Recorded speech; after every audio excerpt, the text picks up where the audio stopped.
All right, so we'll call this meeting to order. Today is June 11th, the convening of the public library. Molly, would you please read the roll call? Yes. Miss Allen? Here. Mr. Hart? Here. Miss Lewis? Here. Miss Redden? Here. Miss Reynolds? Here. Okay. Our first item, we will move to executive session. We'll move that the board enter executive session under ORC 121.22G3 to confer our attorney concerning disputes involving the public library regarding pending or imminent court action. And I will ask for a second for that motion. Second. All right. Okay. Miss Allen? Here. Mr. Harding? Here, yes. Miss Lewis? Yes. Miss Redden? Yes. Miss Reynolds? Here. Yes. Okay. All right. Okay. All right, at this time, I will move that the board exit executive session. Can I get a second? Okay. Miss Allen? Present. Mr. Harding? Yes. Miss Lewis? Yes. Miss Yes. Redden? Yes. Yes, we're Miss present. Reynolds? Yes. Thank you. Motioning out of meeting. All right. I did the same. We're clearly with it today. That's right. My life. All right, at this time, we'll move to public comments. Do we have any public comments before the board today? We do have one, Okay. so if you'd like to Yep. read this. Okay, so before we start, I'll just read through our guidelines here. The Board of Trustees of the Cincinnati and Hamilton County Public Library Board welcomes public input in its deliberations. The board further recognizes both the importance of public comment on issues before the board and the ability of members of the community to express their views on matters of interest to the library. We do have a full public participation policy, which includes a general 3-minute limit on comments. Please remember that public comments are for us to listen to you and your fellow community members. It is unlikely that we will make any remarks immediately. We need a chance to reflect on your comments, research subjects, and of course to consider any relevant legal codes and issues. We will set an alarm for 3 minutes and will alert the speaker that their time has expired. We ask commenters to be civil, and those addressing the board are expected to observe a level of civility and decorum appropriate for a public meeting and refrain from vulgar, profane, or harassing remarks. The president of the board, or the presiding officer in my case, may terminate any presentations deemed not to adhere to these standards. Thank you, Chris. All right.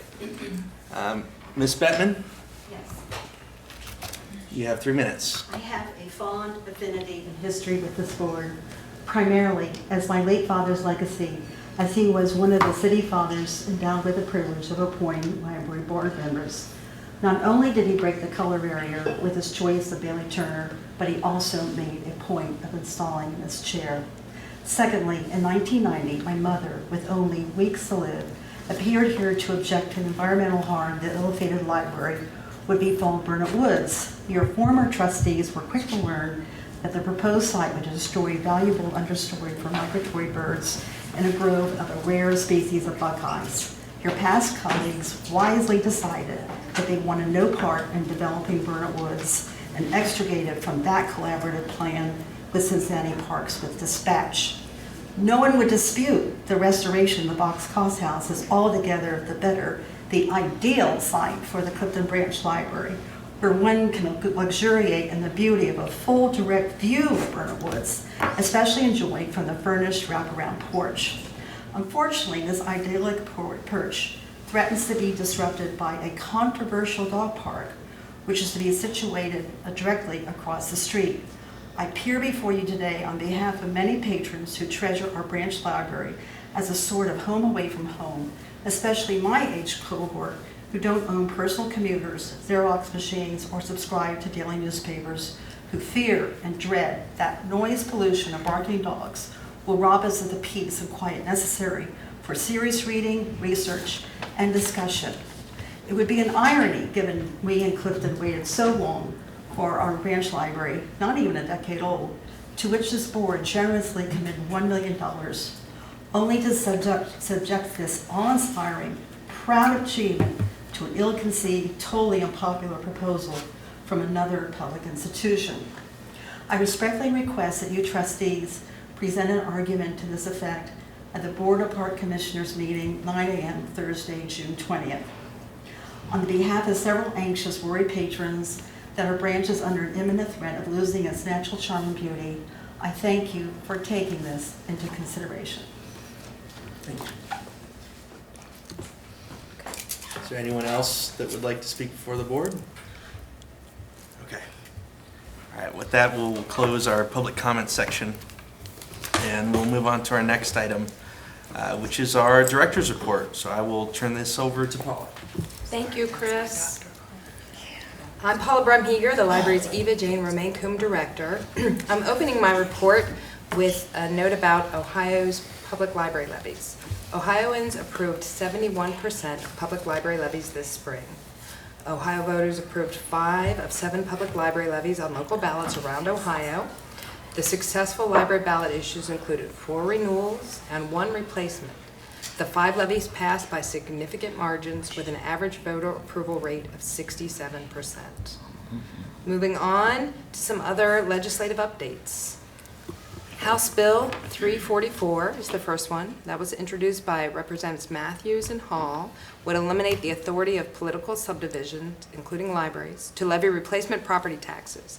Proponents of the legislation state eliminating replacement levies will help to alleviate voter confusion over whether they are the same or a renewal levy, or the same as a renewal levy. This proposal was previously included in HB 33, which we've discussed here, as passed by the House but taken out of the budget bill by the Senate. The Ohio Library Council, in addition to counties, schools, parks, and other local governments, provided opponent testimony on HB 344 in previous meetings. Recently, HB 344 was voted out of the House Ways and Means Committee. However, the legislation has not been brought up for a vote on the House floor.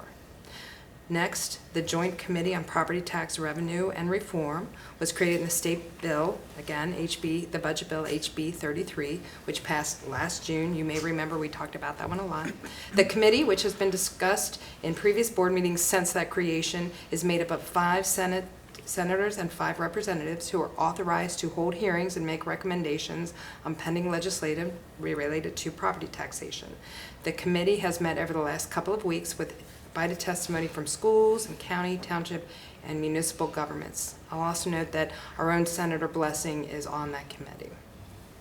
House Bill 556, which was sponsored by Representative Adam Matthews, was recently introduced as well. This bill seeks to create criminal liability for certain teachers and librarians for the offense of pandering obscenity.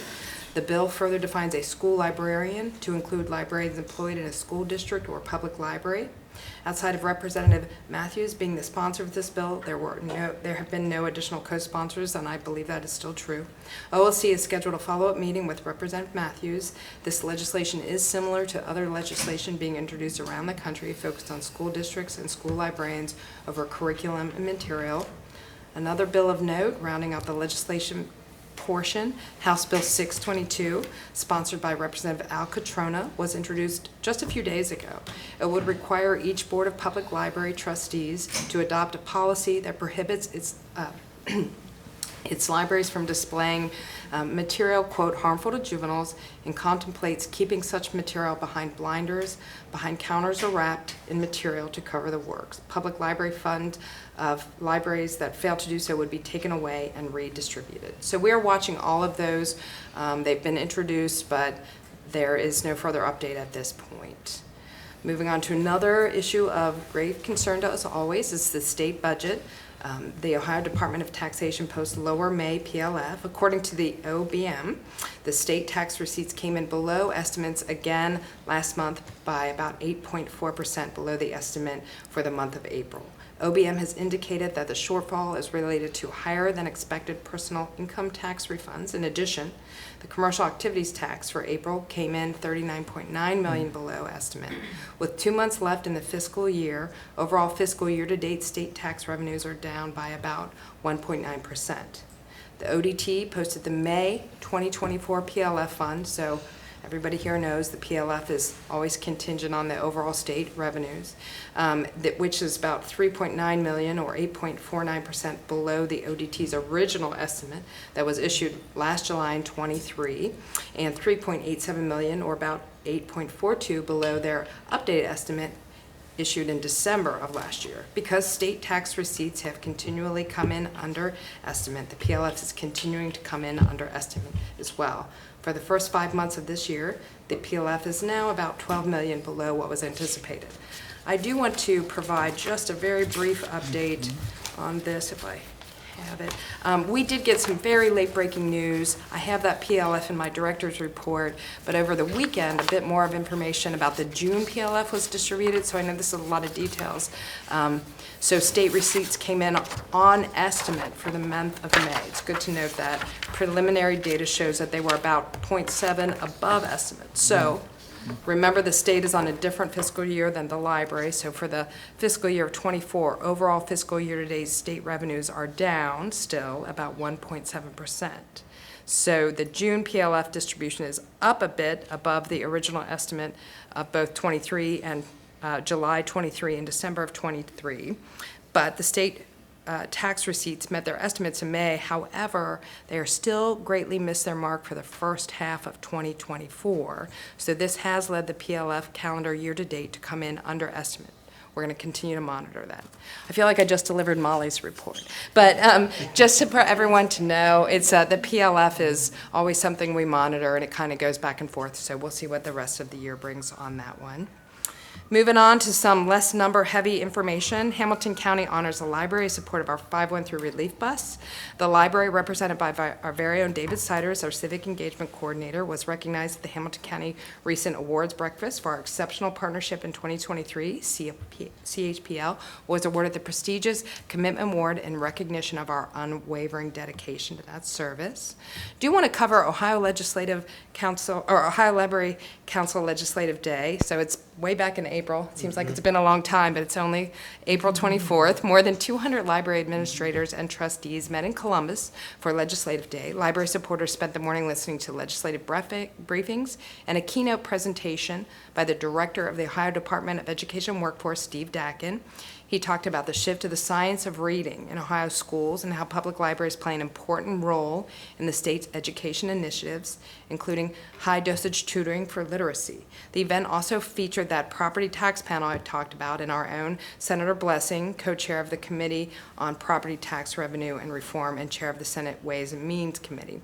Senator Troy, the ranking member of the House Ways and Means Committee and a member of that Joint Committee on Property Tax Review and Reform, was also on the panel. Throughout the day, staff representatives from CHPL met with Senator Steve Wilson, Representative Isaacson, Thomas, Denson, Seitz, and Wilson, as well as legislative aides to Senator Ingram and Blessing and Representative Rachel Baker. Special thanks to our very own board vice president, Chris Harding, because he came up and attended that day with us as well. Duke Energy Convention Center, art coming to the main library. Construction on the Duke Energy Convention Center is set to begin later this summer, so you all may know that it's been in the papers, and the existing artwork there is not planned to be incorporated into the new center. This means that the art has to be relocated. Artworks is working to support finding new homes for the installations that are all owned by the city of Cincinnati. We've been in close contact with Artworks and have identified maybe up to 3 pieces of art that may come to the main library on long-term loan or potentially permanently. We will provide more information and details when plans are finalized. And finally, I'm putting this all over, we'll talk about it later, but there's a reminder, main library is reopening July 12th, 13th, and 14th. We continue to prepare for that official reopening of the South Building on Friday, July 12th at 10 a.m. And for the nonstop celebration that will follow, our Meet Me at Main events will be revealed throughout June and July to build excitement for this historic event. We'll hear a little bit more about that in the strategy committee, but that ends my report. Thank you, Paula. Be there, be square. That's right. Looking forward to that opening. Thank you, Paula. Well, at this time, we'll turn over to Trustee Redden for the Facilities, Finance, and Audit Committee. Thank you, Mr. Harding. The Facilities, Finance, and Audit Committee met on May 28 at the Reading Branch Library. Committee Chair Robert Hendon, committee members Nadine Allen and Diane Redden were in attendance. Staff members Paula Bremheger and Molly DeFosse were also in attendance. It is the recommendation of the committee that the board take the following action. New Forest Park Branch. The building is on schedule for completion in late July, with opening projected for September. The exterior and interior work continues. Most of the storefront windows are installed, painting and sealing work is finishing up, and the mechanical systems are installed and operating. The site work includes curbs, sidewalks, and grading are progressing. Confirm the following change order to modify the Forest Park GMP for Turner Construction, which is $19,625 to add framing scope based on design clarifications. Mount Healthy branch replacement. The build-out work is progressing quickly. The interior framing is nearly complete with electrical, plumbing, and HVAC roughed in. Roof replacement will start mid-June, along with sheetrock and exterior facade work. Confirm the following change order to modify the Mount Healthy branch replacement GMP for Turner Construction, which is an additional $30,558 to replace the entire ceiling grid. At one point, we were going to piece it together, but that didn't work out. Electric Vehicle Charging Stations Carbon Reduction Act grant. As reported in the Eva Jane Remain Coombe Director Report in April 2024, the library is partnering with Hamilton County and working with energy consultant Donovan Energy on a grant application for OKI allocated Federal Carbon Reduction Program grant. We have conducted 2 community engagement sessions and 1 staff input session as part of this process. There will be 5 grant applications for different locations for EV charging stations. We anticipated identifying 1 site per each of the 5 FMP planning zones as the locations for this grant opportunity. Donovan Energy is analyzing sites to confirm inclusion in the application, which is due June 2nd. Authorize the Eva Jane Remain Coombe Director to act on behalf of the board and execute any necessary documents related to the OKI allocated Federal Carbon Reduction Program grant. Prior alley payout agreement. The library is in discussions with 3CDC regarding the dumpster parking pad just north of the north parking lot wall along Prior Alley. This area has long been a public safety challenge for the library, and the alley itself has suffered from trash accumulation issues that encroach onto the library property. In an attempt to resolve the library issues and address the needs of our neighbors along Court Street, 3CDC has proposed installing a compacting dumpster in a fenced area along with continuing the fence along the alley and providing gated access to the library rear entries. The dumpster would be for use by the Court Street residents. The lease agreement with Urban Legacy 8 LLC would include a renewable 7-year lease term at $1 per term, with 3CDC being responsible for all maintenance associated with the area and the fencing. The agreement would include options for termination in isolated situations.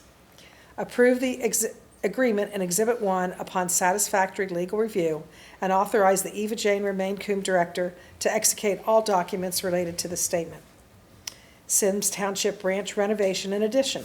As reported in April 2024, the current plan is to demolish the existing structure and construct a new larger branch that is planned to include solar panels and geothermal energy system at approximately 22,000 square feet with an estimated budget of $16 million.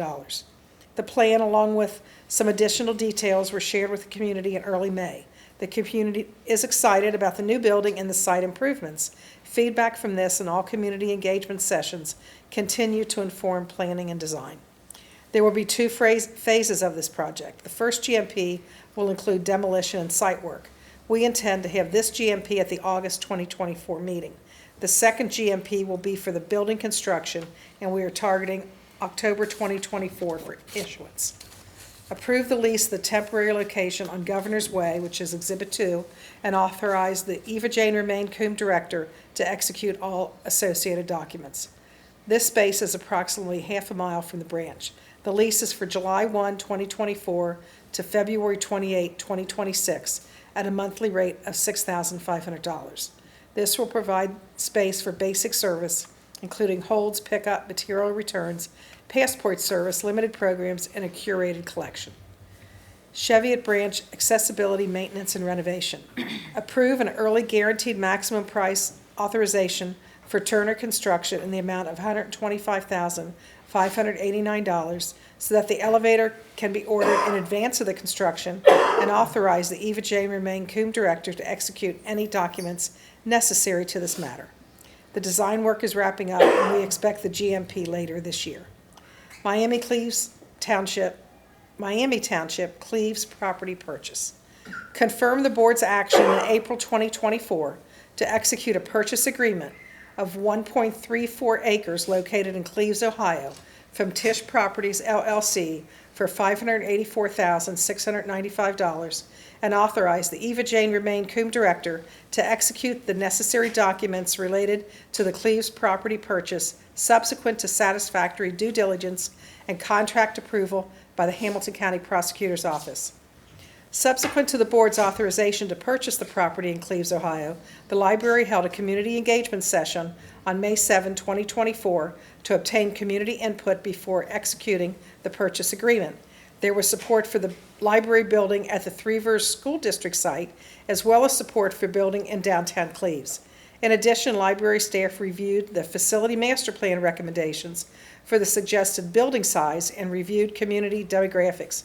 It is suggested that a building in Miami Township be around 6,000 to 7,500 square feet. So can I get a motion for the action items in this part of the report? I move that we accept the action items in this report. Thank you. Second? Thank you, Ms. Clemens. Ms. Allen? Lewis? Yes. Mr. Harding? Yes. Ms. Lewis? Yes. Ms. Redden? Yes. Ms. Reynolds? Yes. The rest of the report is for information only. Main Library Project Update. The work continues on the Walnut Street Vestibule and Reading Garden. The South Plaza closed May 28, 2024 to prepare for the installation of the public art, and then will be prepared for the reopening in mid-July. Most of the furniture and shelving has been installed. The bridge gateway to the children's area is scheduled for installation in mid-June. Library staff are shelving materials, completing the work in areas outside of the Turner construction project scope, and preparing for the July 12, 2024 opening. Hyde Park Branch elevator replacement and renovation. The Hyde Park Branch reopened in mid-April with much fanfare and the support of many community members. We continue to work through a few design challenges and the support of Turner Construction and the design team. Ongoing FMP implementation life cycle replacement planning. We have continued to evaluate opportunities in Avondale. The house to the rear of the library is on the market, but upon further review by J.S. Held, we have determined that the house and the adjacent church share a roof and mechanical systems, which would make the potential for acquisition and demolition cost prohibitive. The architect will be presenting the library with design options in mid-June. We continue to search for a temporary space in the event we need to completely close the branch.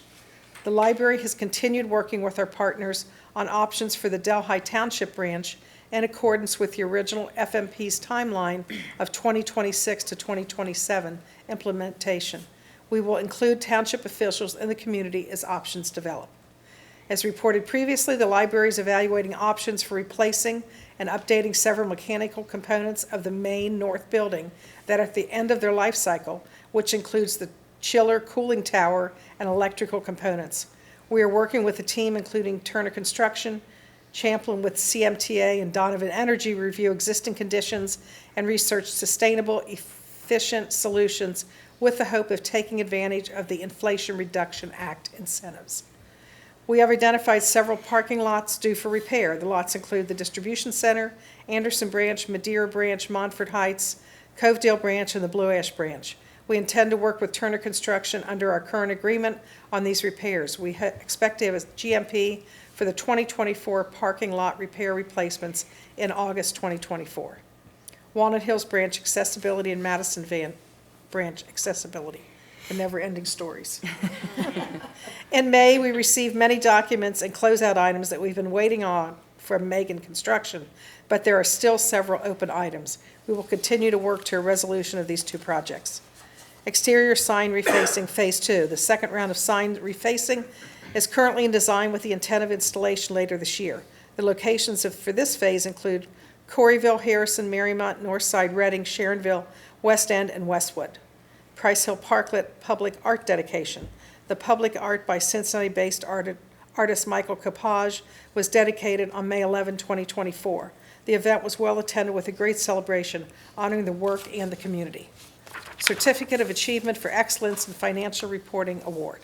We were recently notified that the Government Finance Officers Association of the United States and Canada has awarded the Certificate of Achievement for Excellence of Financial Reporting to the library for our annual comprehensive financial report for the fiscal year ended on December 31, 2022. The report has been judged by an impartial panel to meet the high standards of the program, which includes demonstrating constructive spirit of full disclosure, to clearly communicate its financial story and motivate potential users and user groups to read the report. Because who doesn't love financial reports, right? The Certificate of Achievement is the highest form of recognition in the area of governmental accounting and financial reporting, and its attainment represents a significant accomplishment by a government and its management. The library has received this report every year since the first year it was completed in the mid-1990s. Molly, when did you start working here? 99. After this started. 2023 audit. The annual audit by the Auditor of the State of Ohio was recently commenced. The work will continue over the next few months with the Local Government Services Unit of their offices assisting the library with our annual comprehensive financial report.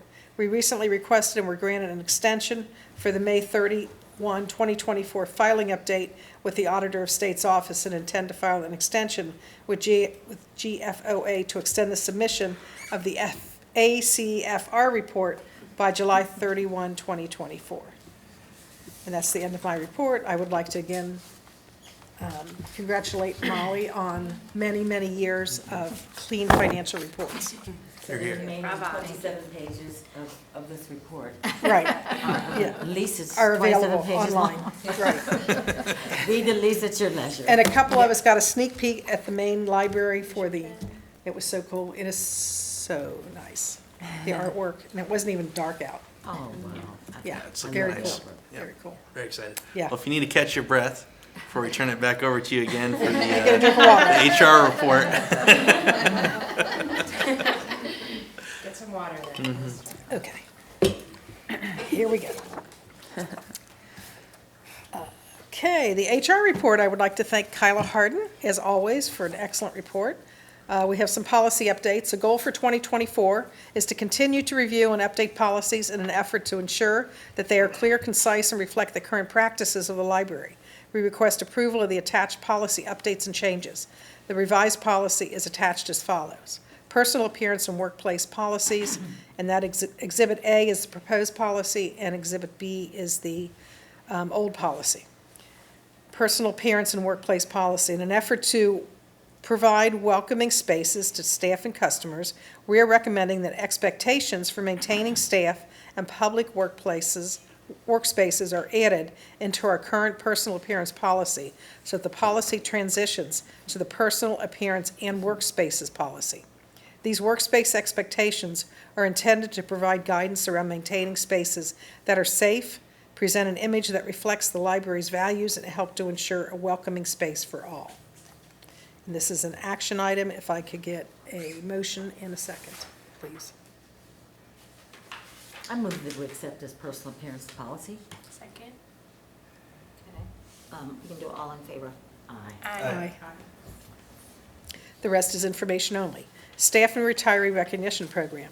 The 11th Annual Staff Recognition Program was held on Sunday, June 9th at the main library. This year, service recognition pins were given to all staff, reaching a 5-year increment anniversary. During this year's events, Tricia Fetters, Library Customer Specialist at the Price Hill Branch, was recognized as the Rookie of the Year for her outstanding performance in her first 18 months with the library. Sarah McGuire, Library Customer Specialist in the Popular Library, was recognized as the Impact Award and Bunny Daner Prize recipient for her exceptional contributions and service. Thank you to Ella Euler, Popular Library Manager, Lacey Werhe, Mount Healthy Branch Manager, Jennifer Korn, Pleasant Ridge Branch Manager, and Samantha Heenan, Special Events Coordinator, for going above and beyond to coordinate this fun event for staff and for all staff who were able to attend and celebrate all of our accomplishments in the past year. Metro Monthly Pass Discount Program. The library is partnering with Metro to offer discounted monthly passes to all staff. Details are being finalized and an electronic purchasing option is being created to let staff download an app to purchase the pass monthly as needed. We plan to have staff communication with details, instructions on how to participate in the upcoming 2 months. And then we have Exhibit A, both A and B, which are the details of the already passed workplace and personal appearance rules. Mr. Harding, might I do a quick shout out to a couple folks? First of all, Diane and Colleen were able to attend, thank you. Also, Kathy Bach received her 30-year pin. 30-year pin. And also wanted to give a shout out to Kyla and Stacy, who worked very hard on the event. Kyla helped plan the event, and Stacy made sure that our retirees, because we'd had to take a little bit of a break from giving our retirees a chance to come in to this event and receive their retiree gifts. Stacy worked hard to make sure we had some very nice bookends. So thank you to all. And then on the Metro bus path, I do want to thank you, Mr. Harding, because you kind of brought that to Kyla and I. Didn't kind of, you did. And it really helped us connect and kept that moving forward. So we had done a survey, and we do know that some of our employees are excited about that opportunity. They do ride the bus, and this may encourage them more. So that's really Well, exciting. I really appreciate your work in implementing it. I hope it's a huge benefit to our employees. And they can utilize. Helpful to them. Yeah, our survey indicated that we had a number of staff very interested in taking advantage of A this. number? Yeah, as what is well. the number, just curious, is It it was 10, in 20? Probably, that were saying they would definitely participate around 130 Yeah. to 140. right. And then we Really? also had staff who number? said that they may That's a huge participate, that they percentage. would Yeah. look into it Yeah. as an option for Thank you. public That's transportation. going to really benefit people who have to deal with parking, Yeah. Yeah. just every day, and gas. And Metro And rush was, hour. Metro was really helpful. They stayed on it, and they were right there with us. They're I great think partners. Alyssa. Alyssa was Great partner. particularly Wonderful. helpful here, pushing across the aisle. Yeah. That's Well, great. thank you to Metro, if you're Yes. listening. I'll just add on the staff and retiree event, like that was my first one, and just seeing that many like library staff and their families enjoy, like truly fabulous job, but it was very touching, and yeah, just great work. I'm glad you all do that. It means a lot. The It kids was like were- 400 people there. Yes. awesome. Yeah, it was amazing. And the kids didn't even pause. They went right to the social stare. Like when I looked over to start talking, they were all like, "This is where you sit, and this is where you do." They're like, they didn't Yeah. even wait. That was It great. served its purpose, huh? Yes. Well, I'm wondering if people would understand. Oh, Yeah, they the kids demonstrated. got it. Yeah, it was you, fabulous. No signage Yeah. is needed. No. Yeah. Signage. To all board members, if you get a chance to go in the next year, I mean, Yeah. it's great. I regret that I wasn't able to make it, but thank you so much to all of our employees that make this place what it is.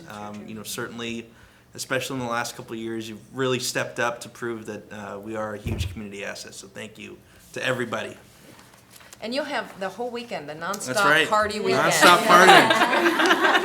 Touche. Can I wear my muscle shirt on that Did anybody point out where the twisting stage, the little Oh, party? stop that now. Are we doing that? The dance floor. At 9 a.m. Yeah. 9 a.m. dance. Judge Allen was like, Colleen, you're going to be doing the twist at 9 a.m. And I said, I'm We'll have to get some follow your coffee. lead. Yes. Yeah, Expressive. that's right. Okay. Well, thank you, Ms. Redden. We will now turn over to Judge Allen for the operations report. Okay, just a moment. I was busy talking. All right.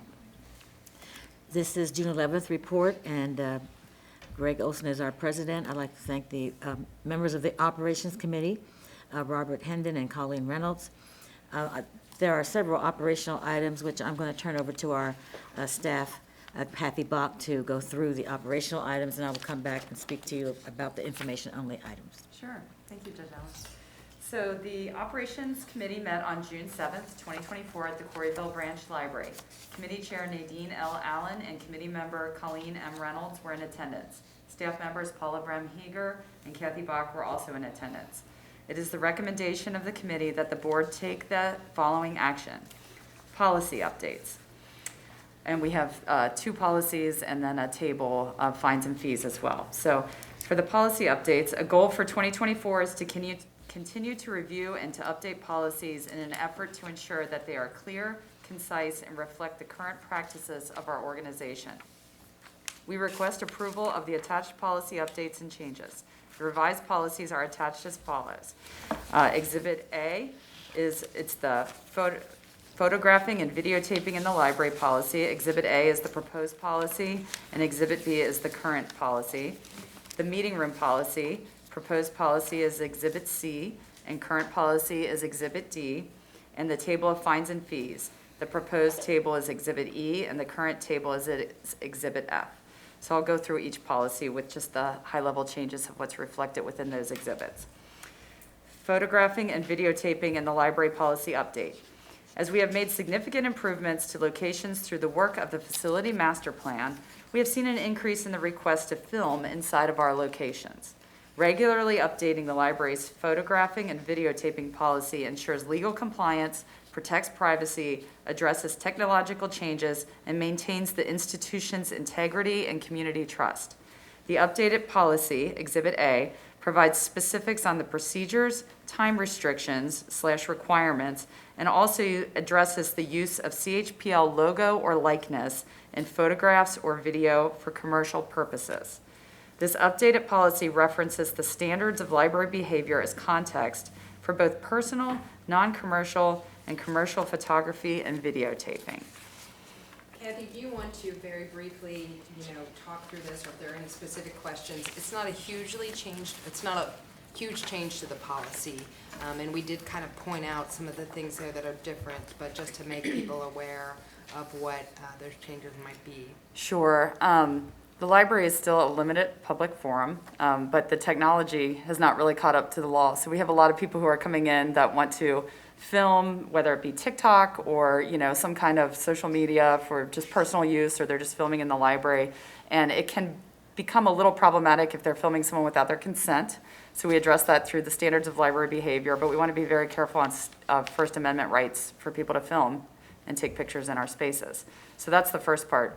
The second part is about requests to film commercially. And we're seeing this a lot more as we expand through our FMP. We have these beautiful spaces. People want to come in and film and use it as sort of like a set. So we just want to be careful about that. We're not authorizing any particular production, or they're not using our branding or imagery. It's just like a library set, as opposed to CHPL's endorsing anything in particular.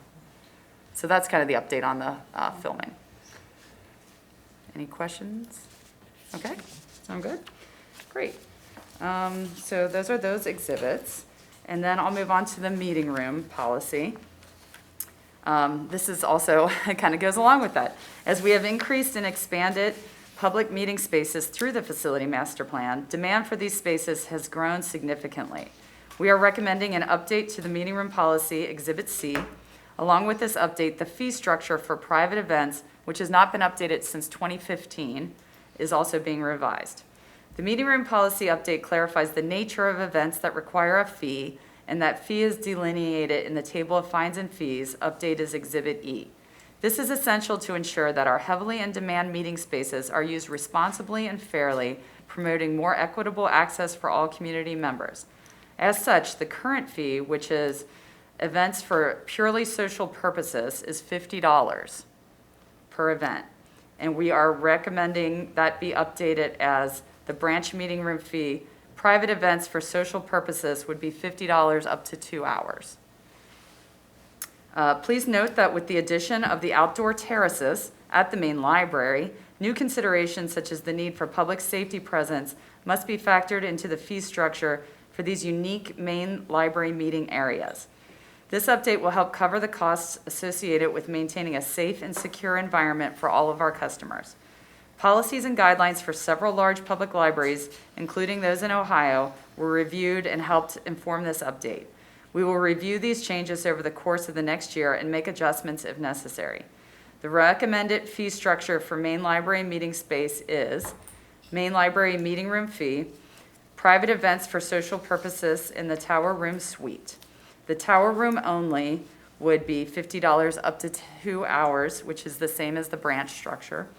The tower room plus the terrace would be $150 an hour, and that factors into the cost of security, public safety. And then after hours, which gets a lot more expensive with personnel, would for the tower room and terrace and room B would be $500 per hour. Before hours meeting rooms in the atrium and that includes access to the atrium would be $150 per hour. So any main library meeting rooms that are not specifically listed below or listed above follow the branch meeting room fee structure. Any questions on that? How did we arrive at the fee schedule, I guess? Yes, so we talked to a lot of the other metro libraries as well as institutions locally that, are charging for event space. And $50, we were finding that our original price of $50 was just not, it's just not sustainable for, like, you could have it for the entire day.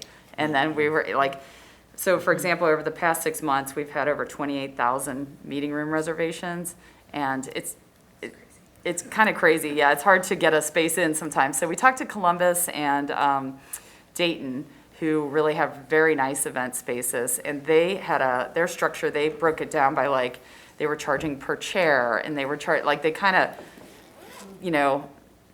lined everything out, and we took what they were doing and kind of just rolled it into a base fee rather than trying to nickel and dime over, we don't want our staff to be counting chairs or things like that. But we definitely have to figure in public safety and also cleaning and just maintenance and having staff there before and after hours.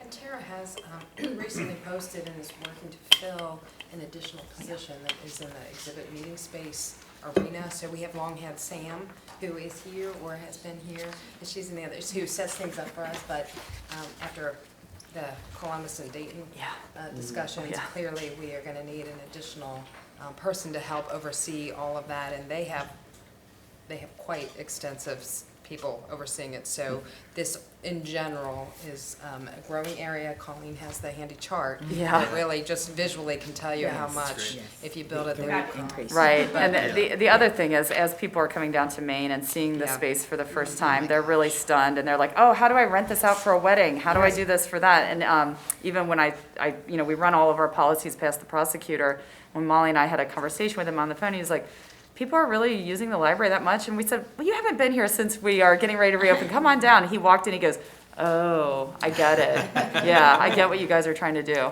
So, Do we have deposits too? Like if somebody's renting for a wedding, so shouldn't this there be is, some kind of substantial deposit? yeah, this will be new Security for us. deposit that we refund and,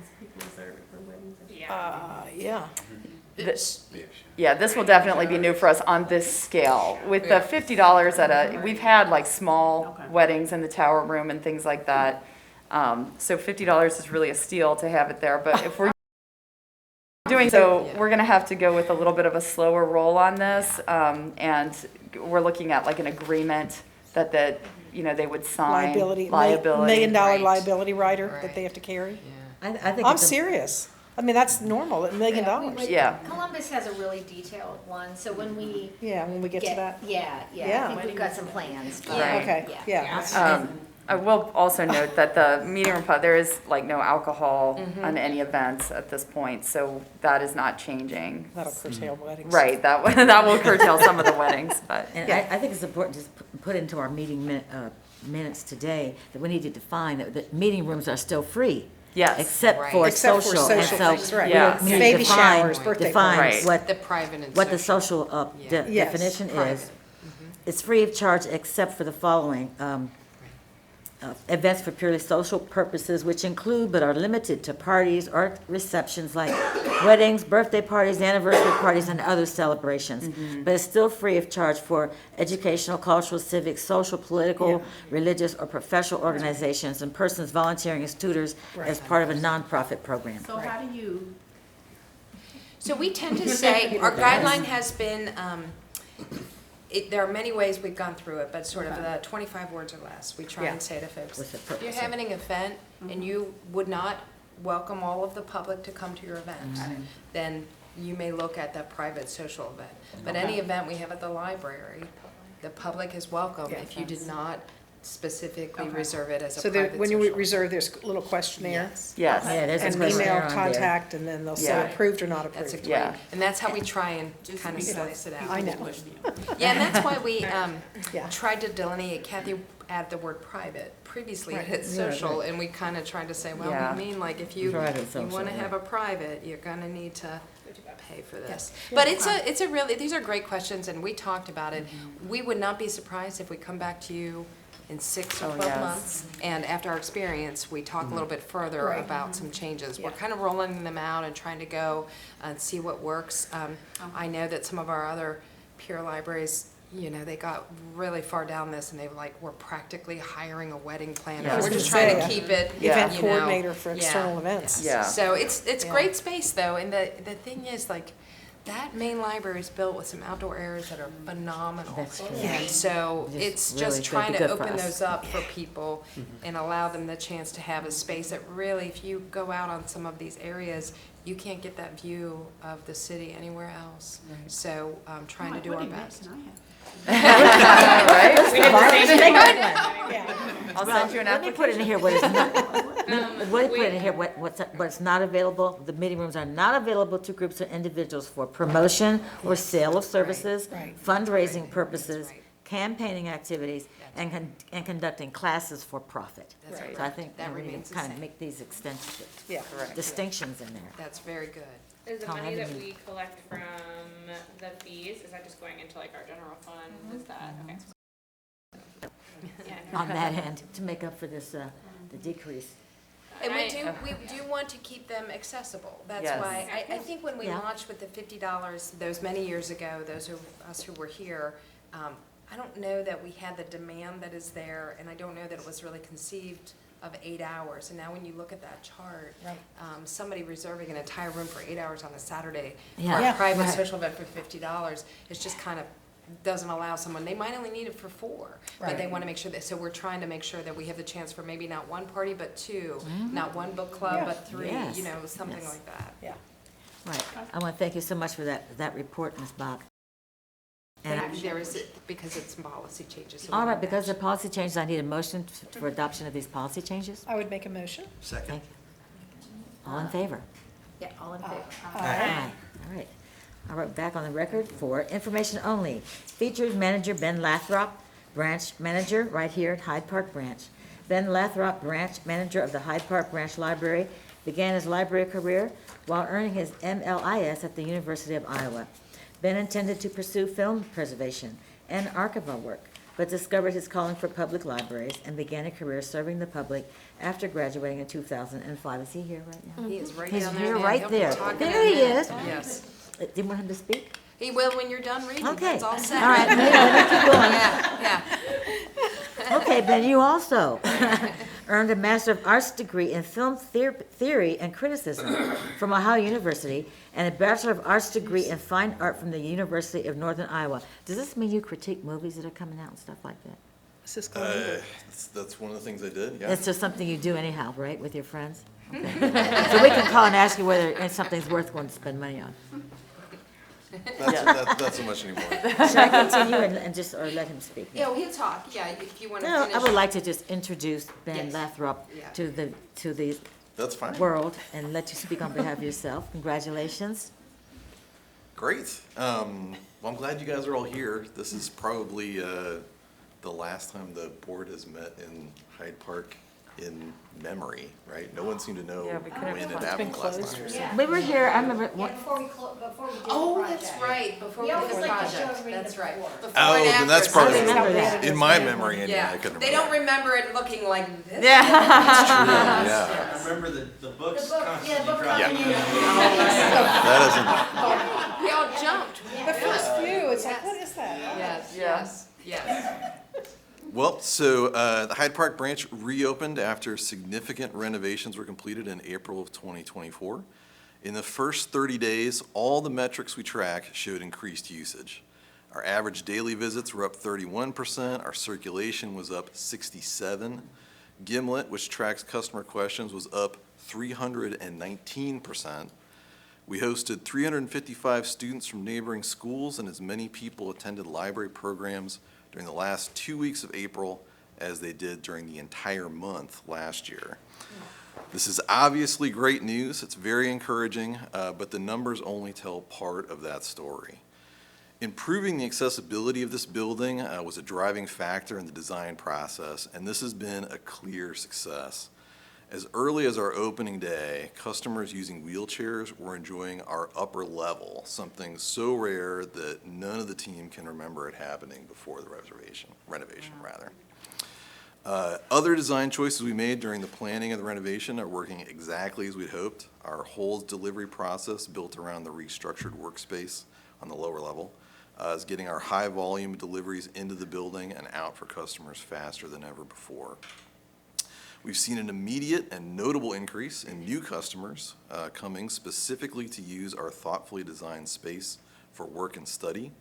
Adults engaged in remote work on laptops throughout the day, and students doing their homework after school and even after the school year has been over.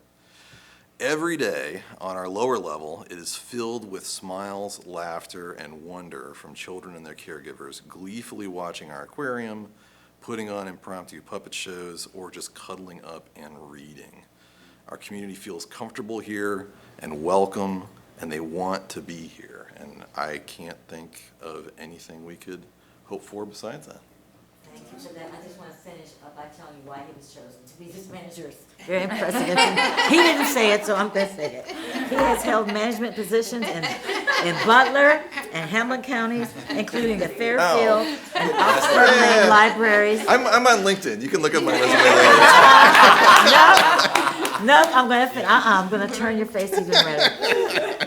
And since joining our CHPL team, Ben has managed the Walnut Hills and Covedale branches and the Information and Reference Department. He has served on several project teams, including the Mobile Service, Program Standards, Information Experts, Usage Analysis, Passport Service Expansion, Customer Service Substitutes Program, and the Library Foundation's Development Resource Group. Ben has also served as the Ohio Library Council's 2009 Intellectual Freedom Committee Chair. I'd like to hear about that. And was chosen to be part of the 2017 Public Library Association Leadership Academy class. And he's been the branch manager here since 2022. And that's why you're doing the job you're doing. And thank you for doing it. I'll say too, all the opening celebrations that we did were fabulous, and Yes, they were. my neighbors in Oakley were really jealous. See? That's There you exactly go. what I want to hear. Oakley near, just to be clear. The space looks amazing, so much lighter. I remember coming up here, it was dark, all the windows were practically Oh my God, they were boarded up. covered. Yeah, Thick Yeah. curtains in them. so this looks fabulous. I'm happy to hear that the community is, Yeah, More it's, than happy. you love it when the plan comes together. It's really like, it's working. This is our oldest branch, right? Walnut I think that's Hills. Walnut Hills is oldest, and this is, but this was in the It's in the same general era, but 18 yeah, something it's like about 112. it's awesome. You wouldn't know from looking at it outside, but yeah. Actually, Oh, here we go. actually, She's got the- this is 1912. Yes, very good. So it is one of the earliest ones. Walnut was first, and then we also had North Side as right before that. But this one is, I think, right in there. Price Hill was right before that. Yes, that's right. Oh, definitely, yes, the beautiful ones. Well, additionally, the library is doing so many other services for the public. The free tax preparation. For the fourth consecutive year, we partnered with the United Way of Greater Cincinnati to provide free tax preparation services to individuals and families in need. The program was successfully implemented at 7 locations: Main Library, Groesbeck, Harrisburg, Madisonville, North Central, Price Hill, and Reading. United Way provided the service at 5 locations, as well as appointment and data services for all 7 locations, while AARP provided free tax preparation at 2 additional libraries. Over 400 volunteers worked to provide this service, and we piloted having library staff at 2 locations, Groesbeck and Reading, provide greeting, intake services to give preparers more time to prepare returns. This collaborative tax preparation served more than 1,200 individuals and families, saving them $300,000 in filing fees and helping to claim more than $1 million in refunds, representing a 24% increase in the number of taxpayers served compared to the previous season. This success would not have been possible without the unwavering support and dedication of our partner, the United Way, and their collaboration in staffing all locations with volunteers from AARP, Ernst & Young, GE Aerospace, and Kroger. The Society of Ohio Archivists Award and Conference. On May 17th, CHPL and the Columbus Metropolitan Library were honored with the Society of Archivists 2024 Merit Award at their annual conference. This prestigious award recognizes our staff's exceptional efforts in preserving the archives of our hometown newspaper, the Cincinnati Enquirer.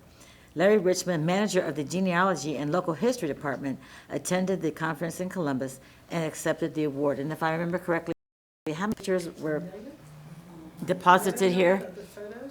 Yeah, do you remember I remember hearing the word million. It seemed like it was Oh, it It's was, really a whole lot. a yeah. whole lot, just a whole lot. Big number. It was many, many pallets when they delivered It was that. like 10 or 12 Yeah. pallets. Yeah. Have we actually gone, boxes. have we actually been able to sort through and put them, are we still doing that? Is that There's an been a ongoing? rough sort and some organization so that people can access them if they have some general understanding of what they want. But then they're digitizing them as well and then putting metadata to them so that they're accessible through our digital library.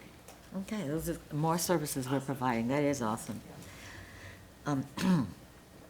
Summer Reading Program Kickoff. Summer reading is live, running June 1st to July 31st. Summer is a prime opportunity for the library to showcase our alignment with the state's emphasis on the science of reading. As such, we are returning to the fundamentals, reading and activities designed to bolster reading skills. All young people who visit the library this summer will once again receive a free book to keep along with a summer reading challenge sheet. Challenges for kids and teens encourage them to make reading a habit and to use the summer to explore what interests them. CHPL has also purchased 5,000 books to give away in target areas so youth in underserved, under-resourced neighborhoods can grow their home libraries. Access to books in the home is a major contributing factor to many positive outcomes for youth, including literacy and numeracy skills. These effects also follow individuals into adulthood. We have contracted with UCC's Evaluation Services Center, UCESC, for a program evaluation pilot at 3 locations, Sims Township, West End, and Westwood. These locations will test methods for capturing live feedback on summer reading from youth and families. UCESC will deliver a case study for each location to better capture the summer experience at the library. Thank you to the Library Foundation and the Friends of the Public Library for their support. And Discovery Pass update. In January, we successfully transferred to a new software for lending digital cultural passes through Discovery Pass. We are excited to announce 2 new partnerships joining this program, the Cincinnati Observatory and the Historic Village Museum located in Sharon Woods Park. Additional upcoming programs and events on June 12th, Art and Hip Hop with the Cincinnati Art Museum in Loveland. That's an interesting location for art and hip hop. Well, it tells you after 50 years it has spread throughout the entire United States and world. June 15th, West African Movement and Music Workshop at the Corryville Branch. June 17th, Dance Discovery with Cincinnati Ballet North Branch. June 20th, Library Miniature Golf in the Delhi Township Branch. And on June 20th, Community Swap Meet at the Blue Ash Branch. And that concludes my report. Thank you. Thank you, Judge. And you may read Exhibits A and B to fully understand the policies that have been enacted. Well, now I will deliver the Strategy Committee report. The Strategy Committee met on June 7th at the Corryville Branch Library. Committee Chair Christopher Harding, myself, and committee members Colleen Reynolds, as well as Trustee Nadine Allen were in attendance. Staff members Paula Brumheger, Michelle Matthews, and Tara Kressler were also in attendance. Gunlock Pilot Program.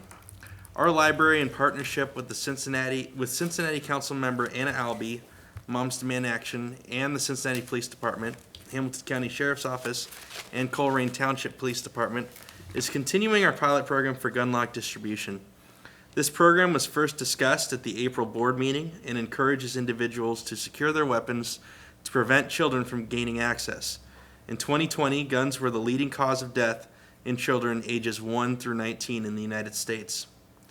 The pilot began with an initial donation of locks from Councilmember Anna Albee through Moms Demand Action to CHPL's Cincinnati location. Since that initial delivery, CPD and HCSO have provided additional gun locks. As a result of these latest deliveries, each of our libraries located in the city will receive up to 20 gun locks, and each county location will receive 10 gun locks. The Colerain Township Police Department has now joined our efforts too in donating 50 gun locks to the Groesbeck and North Central branches. At the time of this writing, 15 gun locks were distributed through participating library locations. We are also supporting CPD's Safe Storage Week. The website and information for this event states that gun locks are available at all Cincinnati and Hamilton County Public Library branches. Girl Power meets Women in Power. On Saturday, May 4th, DEI&E Director Michelle Matthews attended Girl Power meets Women in Power. This event was sponsored by our partner Reaching Out for Kids. CHPL trustee and retired Judge Nadine Allen emceed the event. Thank you, Judge. Which focused on women in key leadership positions representing government, nonprofit, business, and elected officials from Cincinnati, Hamilton County, and beyond. At the gathering, powerful women leaders were encouraged to share challenges that they overcame to achieve their success. ROFK wanted the girls to know that this is not where you start that matters. Mission All In. Well, Judge, do you want to talk about that event at all?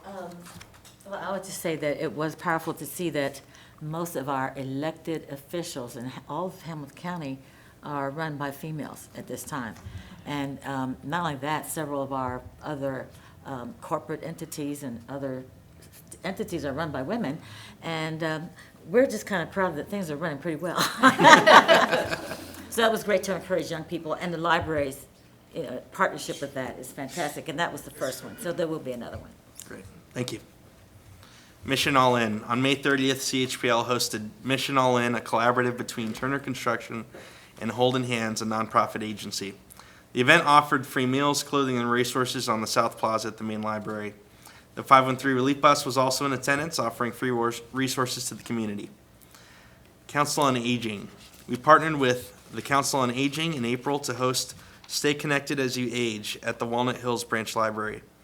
Adults and caregivers attended the event to learn about important topics, including fraud prevention, presented by the Hamilton County Prosecutor's Office, health services and education, presented by Center for Closing the Health Gap, and how to presented by Hamilton County Emergency Management and Homeland Security Agency.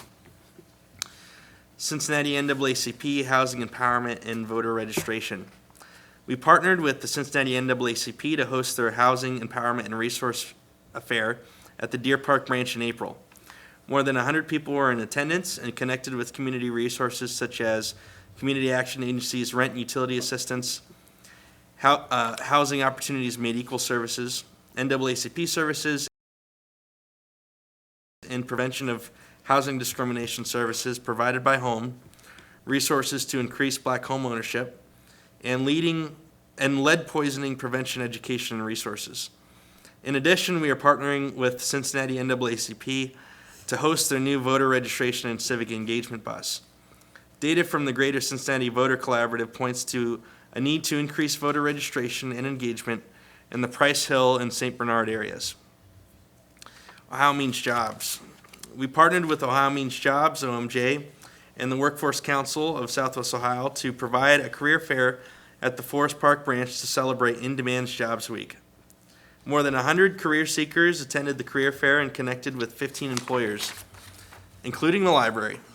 In addition, the Clifton branch hosted a youth employment expo to celebrate IDJW with 35 young people attending. Disability Pride Cincy. We are collaborating with Disability Pride Cincy on self-advocacy training, Our Right as Tenants Experiencing Disabilities event at the Price Hill branch on May 30th.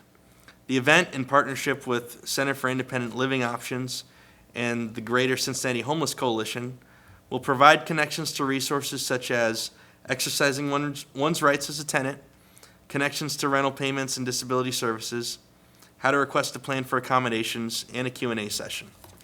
And finally, Meet Me at Maine, the reopening celebration, July 12th through the 14th. The Maine Library's reopening celebration starts July 12th. A ribbon cutting event will officially open the building to all at 10 a.m. that Friday. Over the 3 days, we will celebrate our music heritage with live performances from Soul Pocket and P.N. Everson Price's All-Star Band, and offer free workshops and programs on Taylor Swift, writing rap lyrics, creating a graphic novel, and more. Outside the library on 9th Street, we will have live music, food trucks, pickleball, roller skating, and more on Saturday and Sunday.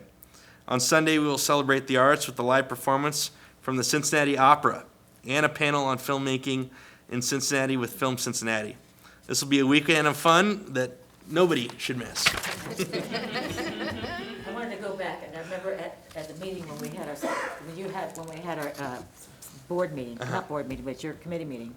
And I said there was a quote that I remembered that I wanted the girls to always remember, and then I forgot it. And so I said, wait a minute, what was the quote? And the quote is that real girls aren't perfect, and perfect girls aren't real. Well done. Well done. That's what I wanted them to know. Thank you, Judge. Not display that I'm not perfect, for sure. We are all imperfect, right? Well, thank you. I will now turn it over to Trustee Reynolds for the technology report. Thank you. This report was prepared by Holbrook. Thank you, Holbrook. Collections at Maine, preparation for reopening. In the February 2023 Technology Board report, we announced an ambitious reimagining of the shelving layout in a robust effort to beautify our celebrated collections in South Maine. We're very pleased that these efforts are nearly complete. Facilities have moved or cut down most of the shelving ranges on the floors open to customers, second and third floors of the South Main building. Maine library staff have moved well over 500,000 books and other items onto those shelves. That's crazy. Every book, CD, DVD, record, audiobook, and magazine have been shifted to a new location. All the shelf locations where customers find materials in the catalog were updated with help from the ILS team. Maine Library and Outreach have rejacketed over 5,000 books. Materials and acquisition staff have been tracking down titles to support the social stair collection in the kids area. Cataloging and processing have been pulling items from the processing line to bulk up certain areas of the collection, and Outreach have been stockpiling popular titles in a variety of genres as backup to replenish when stocks get low. Story Center technology update. In the June 2023 Technology Board report, we announced the exploration of technology options for the Story Center located on 2 South. We are about to install 4 touchscreen monitors with directional sound that will host content developed in the Story Center using the software Story Maps. In the Story Center studio, we are setting up the cameras, mics, lighting, and acoustic panels in the new space.